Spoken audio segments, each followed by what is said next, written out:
Hello and welcome to the Child Care Business Coach podcast. I am here with Scott Wayman, who you've been here with me a few times before. You're one of my reoccurring guests, which I love, the collaboration that we formed here. So, Scott, why don't you go ahead and reintroduce yourself and tell my audience about you again?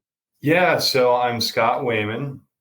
I'm the founder and CEO here at Kangarootime. I'm coming to you live from our office in Buffalo, New York, where we're approaching about 100 people on the team. And I was showing Evelyn, we were talking about our morning routine. So I have two lives. I have one that I live here in Buffalo, New York, and that it's on your standard East Coast time, where I align with our team, and then my wife and family are in Southern California, in Long Beach, California, and we were just talking about morning routine. And my morning routine in California, my day starts at 4:45, and then I have a fitness regimen that's kind of crazy. We were talking about it. Me too. Yep. And then we started talking about how what the entrepreneurs around us want to hear about, and got into routine. And routine is just, it's so critical. Fitness routine, diet, how much you choose to drink, which I struggle with that one. All of it. Yes.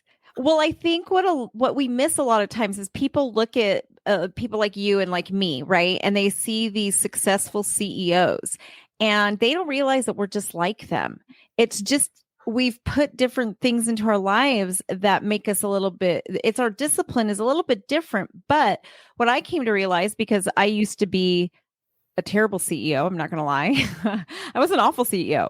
But at that time, I also weighed over 250 pounds. I didn't take care of my body. I didn't take care of my mind. And now what we were talking about before we started recording is how I have a 4-hour morning routine. And you said yours is similar. And we started comparing, like me, I do a lot of what you were saying too. My exercise routine is huge, but it's not just exercise. While I'm exercising, I go for about a 4-mile hike every day. And then I spend my last mile running home. But during that hike, I spend a period of time where I'm just thinking. I need to get my thoughts out. I need to really just sort through that filing cabinet in my brain. And then I'll go into something with personal growth. So I might listen to Ed Milet's podcast or somebody else's podcast that's personal growth and development, right? Something to up level my thinking. And then I might listen to my Voxer messages from my team and start sorting through my day, going through. But as I'm moving my body, I'm actually preparing my entire day. And I am out in the desert sometimes. Sometimes I go up to a 9-mile hike. There are some days where I need 2 hours out there because I just have so much for my brain to sort through. But kind of like you were saying, I get home, then I go into the weights. But while we're doing it, what really stood out to me, what you were saying, is that you're doing calls and stuff, because I do the same thing. I start my calls, I start this and that. But while we're doing it, we're still taking care of our bodies, which is taking care of our minds. 100%. So like you, Evelyn, I battled the bulge, in that kind of crazy part of life where, you get out of college. I think I was an athlete in college, so it just seemed like I had never even had to consider how to have like a thinner waistline or be at a kind of a body weight set point that was healthy. And then all of a sudden, I'm nearly 240 pounds, in my like mid to late 20s, and then fought the battle of the bulge. So in 2009, I told my wife, I said, every morning at 5 a.m., I'm going to put my ass on the elliptical and offset the calories I'm eating with an hour of cardio. And amazingly, that hour of cardio represented this inflection in my life. I had been successful somewhat career-wise, but my two biggest jumps in my career all happened after that date. After it was, the date was actually October 9th, 2009, because it just happened to be the day that we closed on our new home. And it was the first night we slept there, and we had a gym inside the building. The thing that, like, the motivator or the pragmatism or the line of thinking was, okay, if I'm too lazy to go down and exercise when my ride to the gym is the push of the elevator button, Yeah. then okay, then I'm kind of screwed anyway. So I'm going to do it and commit. And Evelyn, since 2009, I've missed maybe 75. I used to keep count, and in the first 6 years, I missed like one day a year. Mm-hmm. I feel it's this crazy OCD. Yes. It gives, but what happened since then? I would, get on the elliptical early. I would keep it very dark. I usually throw on like MSNBC and watch how the market was coming along. Mm-hmm. Then after about 6 months, I decided, I'm going to start reading audiobooks. Yes. I'm going to commit this hour a day to learning. And I'll never forget, the first book I read on audio was Five Dysfunctions of a Team. And it opened so many doors for me, and I absorbed it. And it got to where it was like, I can't wait to go and exercise. And I became obsessive, because I was like, this time, 5 to 6 a.m. every day, it's my time. I get to I get to learn stuff. Yeah. So about 2010, I really ramped up my role at my first startup and was kind of starting to take a leadership role and lead a team. And that became my time where I would go down, and I had this at the time. I wish I had this elliptical. I'd put my computer up, and I would start like my morning with brainstorming, and like you said, organizing my day. And all along, I'm sweating on top of my computer and everything. But Evelyn, it changed my life. And I think first of all, I would run into people, and they would say stuff like, "You look better than you did 10 years ago." And that's like being a vain son of a bitch. Me too. Yep. I mean, Winston Churchill said it. He says, like, vanity is the greatest motivator on the planet, most powerful. Yes. I want to be able to look like a little younger, but more than that, I think hormonally it did something to me that put me in a really good place as far as temperament. I noticed my emotional intelligence kind of did this. Like, yes, there was no situation, and I don't think it was me evolving as a person. I think it was my kind of like physicality turning more into somebody that was a little more even and less moody, and just kind of like optimized. Since then, I've created about, probably realistically, about $300 million of shareholder value with the two companies I've done since that date. So there's something to it. And we were talking about it. I find the more I optimize it, some of it is like when you decide to freaking go to bed. Like when I'm in California, I have to go to bed at 9:30. I hate it. I think my brain and my chemistry and my circadian rhythms, they get going. But to optimize and be what's best for KT and what's best for our team here as a servant leader, I have to index very highly on prioritizing the morning stuff. Yes. And you're absolutely right. And so I don't know if you know this, but my background is actually in neuropsychology. So the neurology of things is really where I'm most fascinated with. And there is neurology to what you're saying. It's basically the chemicals that are released from exercise do actually help you calm that fight or flight. So it takes us out of the back of our brain, which I like to call our caveman brain, and it brings us into our rational brain. So we want to be up here in the frontal lobe. And the chemical releases that exercise gives us actually lowers depression.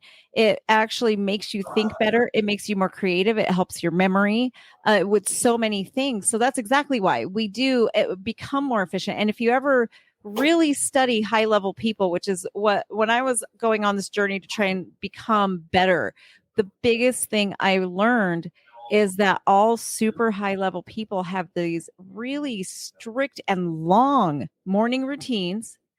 They also, exercise is a huge priority, and nutrition is a huge priority, because if you want your brain to be working at its optimal level, these things have to be in line. And I've noticed is like the more successful I get, the more centers I open, the more my childcare business professionals grows. I really need to just zone in. Hey, and interestingly, there's a guy that I really love, and he's become somewhat controversial. Actually, he's been on Bill Maher a lot recently. His name's Scott Galloway, and he has a couple of like very well known talks that he does, and one of them is called the Algebra of Happiness. And in the Algebra of Happiness, he says that successful people, if you measure them by economic output, they spend more time sweating than they do watching people sweat. So like, I think we're all in this time of year where I love my Dallas Cowboys. I think it's so awesome that the Buffalo Bills are an amazing team. But if you're gonna just know that there's something that kind of like that inflects people that actually exercise instead of sitting there dumb face mouth breathing in front of a football game. And I don't I'm not criticizing anybody, but it's so true. And then the other part of it, I do like the neuropsychological approach. And by the way, I have my bachelor's degree in psychology.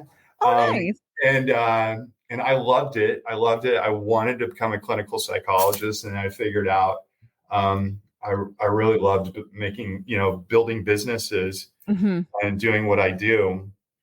But the other part of what Scott Galloway says about fitness is, as a CEO, I do feel like there is an important part, or as a leader, there's an important part of like feeling like you're the master of your physicality, again, the neuropsychology.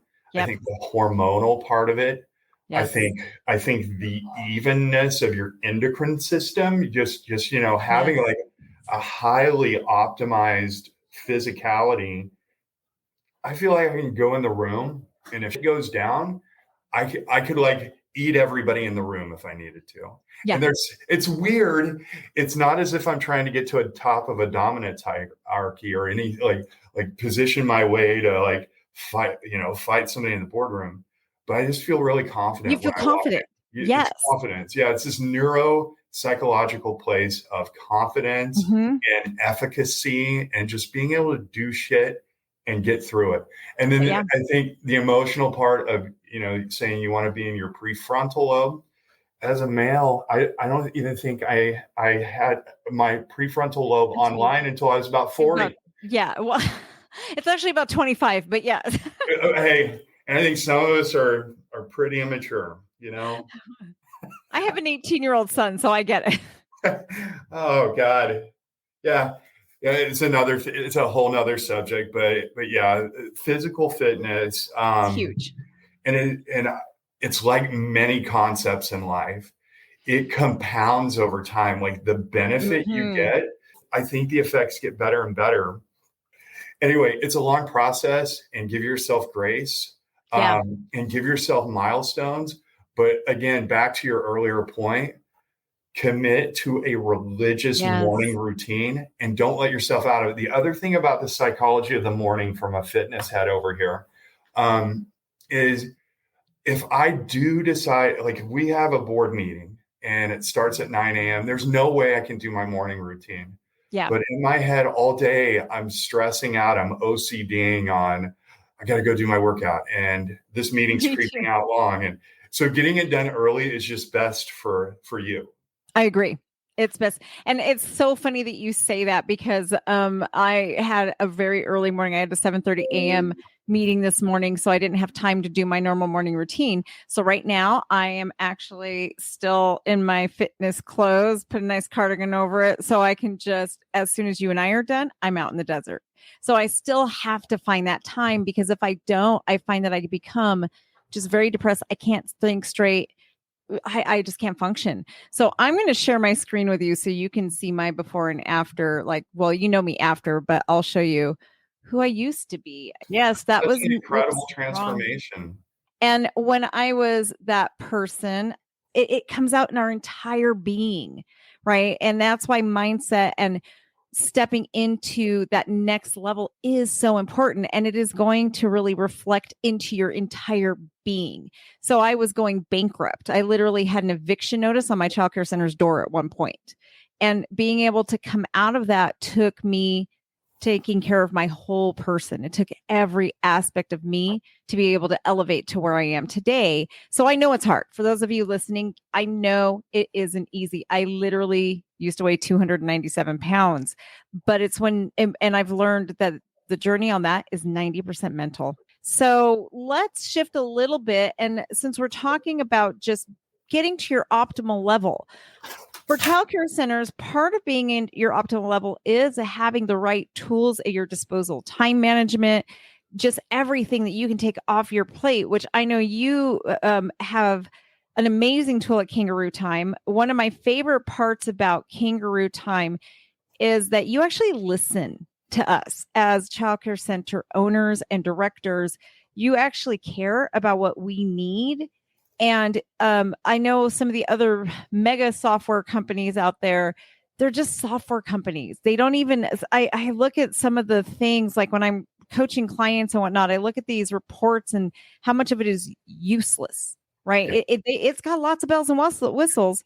But for somebody new at this, they don't realize that some of those bells and whistles are so unnecessary. They're just draining your time, draining your energy. But I think you've really set out to make sure that childcare centers have what we actually need and is relevant to our industry.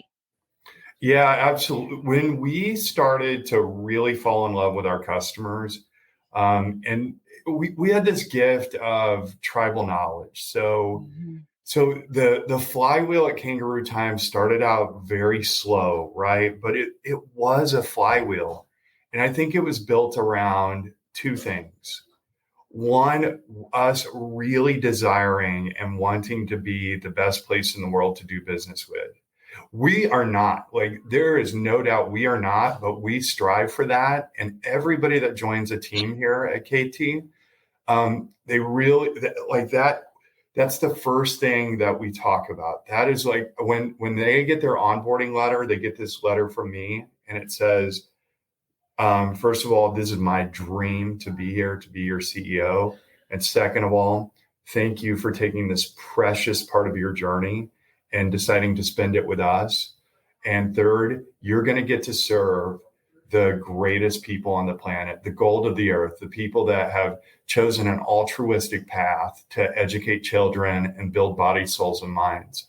So once that flywheel kind of started and it became about intimacy and listening to our customers, we really figured out that we had to kind of like hyper obsess over three things. And you said it earlier, you got an eviction notice at your center.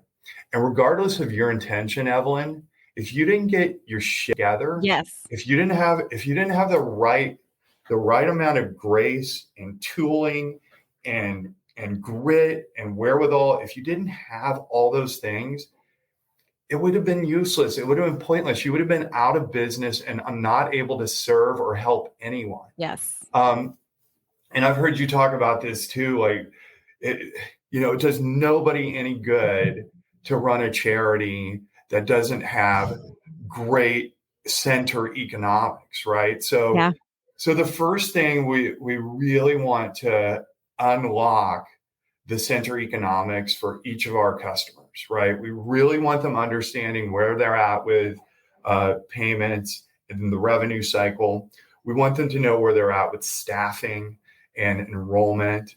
And so we were able to simplify and build tooling around optimizing all that. And we've heard it from everybody. The second thing was, again, I mean, we've kind of talked about each of the three things. Second thing was remove all the time constraints. So that's actually a continuum that has a lever on both sides. One is kind of like building out workflows that make sense and that don't require you to put more time in. So every time we hear of somebody saying like, oh, I don't have enough time to do that because I've got to enter, I've got to like go approve 5 hours worth of billing boxes. We just kind of say, okay, you're looking at this wrong. You've got to figure out systems that eliminate Yes. that and that create flywheels and do all that. And then the other thing is visibility. So remove all the like workflow bullshit and bad design, whatever, and then give yourself the tooling and the dashboards or the information that gives you insights into the things you need to know at all Yes. times, the things you Yes. need to measure at all times. So we've really, we've worked very hard on unlocking the visibility of what's going on in the business with visual analytics. So we have now a data science team that works to just kind of geek out on every report, every KPI, key performance indicator, all the great measurables that make great childcare operators. Yep. Yeah, and I so agree. And for those of you who didn't know what a KPI is, you probably need to be a part of my membership because you need to learn business basics. You do. And it's just so very, very important to know those things. And those are the kind of things I didn't know when I was a failing owner. But instead of understanding that I was the problem, I was blaming the economy. I was blaming that parents can't afford to come to my center. I was blaming all these things when I really realized I didn't have in place all the stuff you just talked about. And it's funny because I'm in the same building, same location, same everything. And now I run a very successful 6-figure center, right? And which my center is going to hit 7 figures this year. But it's just goes to show when you have the right tools in place. One other thing I would love to mention too that I don't think we talk nearly enough about in this industry.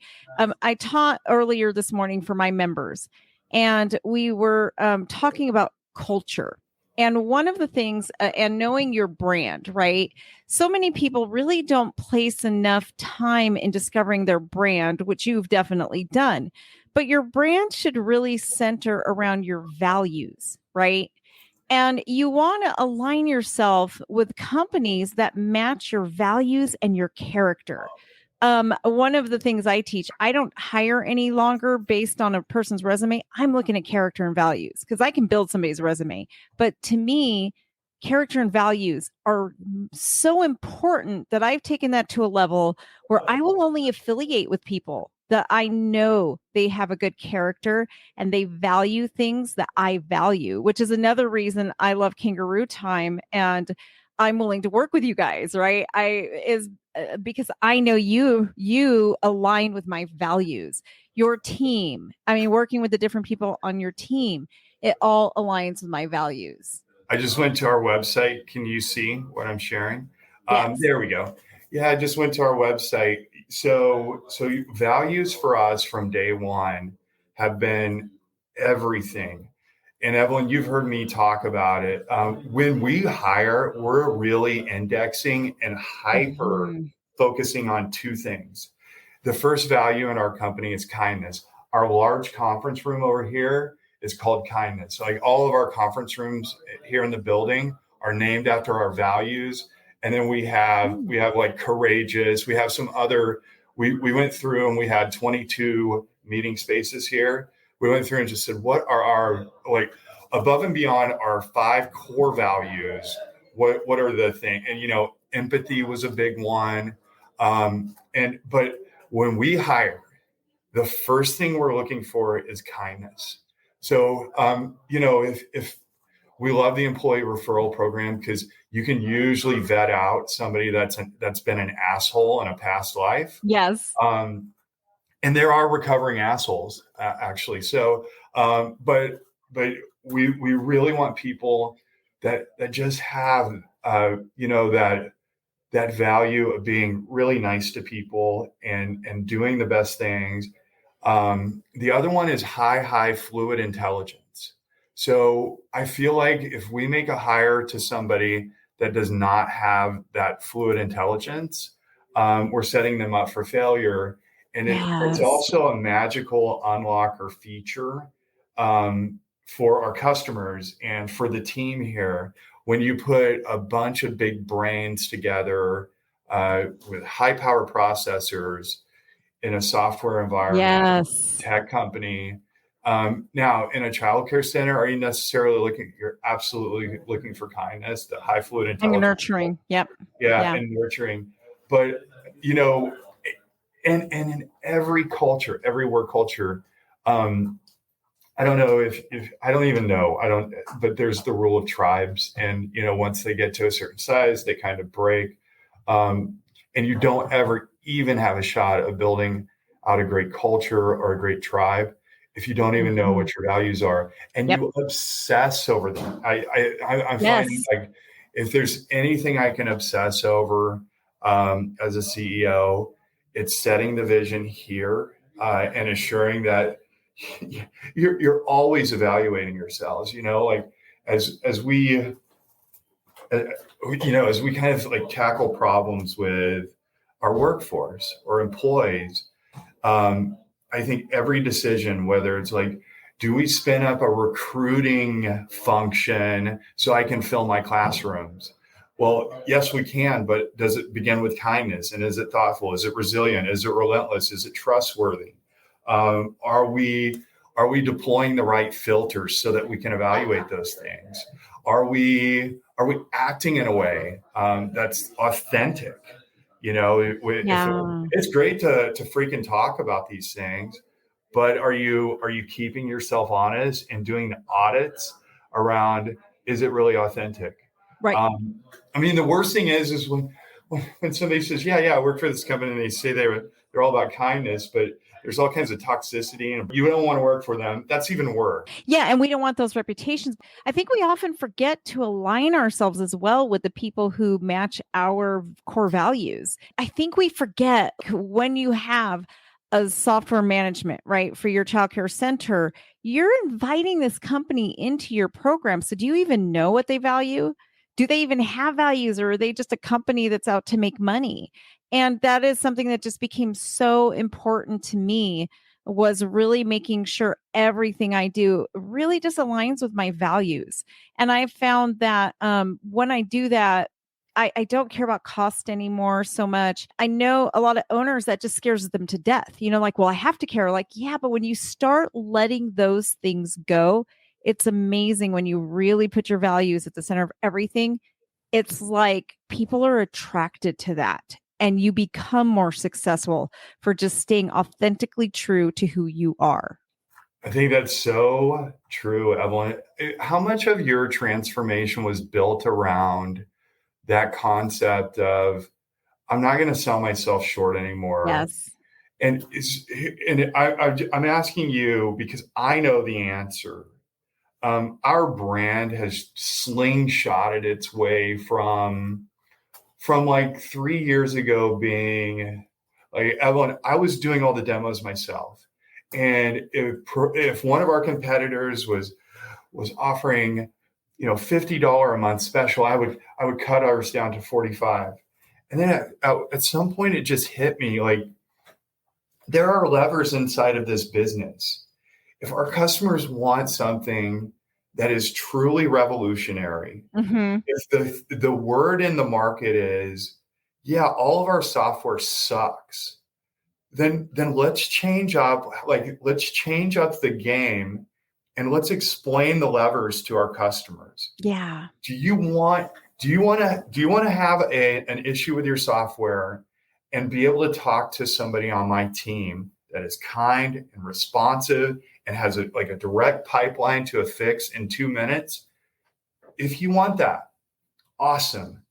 But that's not $50 a month. Yes. That's something, if you're paying 5 times that and it saves you a couple hours a month, you've almost doubled the value. Right. Hey, 250, 300, whatever it is, instead of $50, but you have a company that's built a couple features for you, do it. And let me just say this, that has also served, and maybe I'm opening up a little, the the kimono or whatever a bit too much. But once we started with kind of that prosperity mindset and the mindset of, you know what, we're building a premium product. People that want to race to the bottom, it started to attract a different customer. It started to attract people that came to us with gratitude. It started to attract just kind of a different look and feel inside of our company. Did we lose customers? F yes. Yes, we did.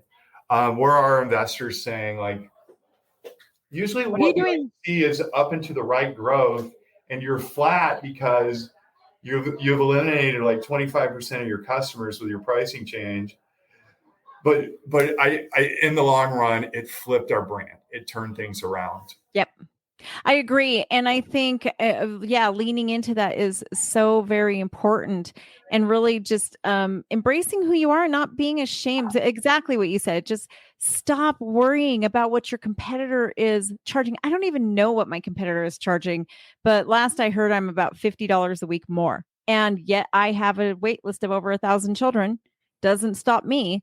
And it's when you just stop caring and you lean into you and what you know you're worth. I think we fixate so much on how much something costs, but another thing to the point that you made, that I train my people all the time, is know what your value is. For me personally, I will not do any task that I will pay under $500 an hour to someone to do, because I know I am worth $500 an hour. So for me, will I invest in a more expensive software company that saves my time? Absolutely. Because I understand that time is my most important asset. Money comes and goes. Money is fluid. Once my time is gone, it is gone forever. And so I know if I'm not willing to sit through and sift through ambiguous reports, and it's going to take me an extra hour, I just lost $500 on that extra hour. So you have to know what your worth is. And you have to understand that sometimes these time-saving hacks, that gives you the opportunity to put yourself in a position where you're doing things that actually return to your bottom line. And let me be really clear. The best advice I had as I've ever been given by a mentor, it was by a really phenomenal female entrepreneur named Jillian Hellman. She's the founder and CEO at Realty Mogul. And she is just a phenomenal operator. Every time I look at people like her and I think, I am not worthy to do what she does. She is too good for this. But she said, you know, the CEO has three roles. One is to set the vision. One is to set the vision and just like be the OCD mantra shouter about company values. That set the vision. Two is to go and find the best talent on the planet. So do what you have to do to unlock all the talent, and then obviously be involved, right? And then three was capitalize the company. So make sure the company is funded well enough so that all those talented people that you have on the bus with you, so they feel secure. And they So get that what they they feel like they deserve. work in a place of prosperity. So they work in a place like I lived in that place of scarcity to where I would have, in December of 2016, I had to call all 6 of our employees and ask if they would be gracious enough if I could just pay them sometime down the road and to go to half salary. Fortunately for me, this was December too. This was 2 weeks before Christmas. Yeah. And I'm crying and I'm just like, first of all, I was run over by the graciousness of people. And second, I was ashamed. I was just, but just had so much gratitude that not every one of those people were out looking for jobs the next day. They were just kind of like, Scott, we'll do this. But my job as a CEO to never be there again, to Me make too. people know, like, I gotcha. If they is, I will make the proper decisions. I'll keep the company capitalized. We've got a good foundation here. You have a leader that will do anything before he will let you not get a paycheck. So So, and I want you to be in a flow state. I want you to be in a place that you never effing worry about that, because you are just exploring intellectual curiosity and doing your best work. I agree. And I was in the same boat in 2012. I had payrolls that I didn't know how I was going to do it. I had to go to my key staff members and just ask them to hold their paychecks. And it is a horrible feeling where you're fronting them a little bit so they're not totally broke, but you can't do it. And so I know that feeling as well. And again, it kind of goes back to everything we've been saying. And I think you really summarized it with that scarcity mindset. I had that scarcity mindset. And when I just finally said, you know what, I'm done. I'm just going to do what I need to do. And I'm a God girl. So I just like, you know what, God, this is what I'm supposed to do.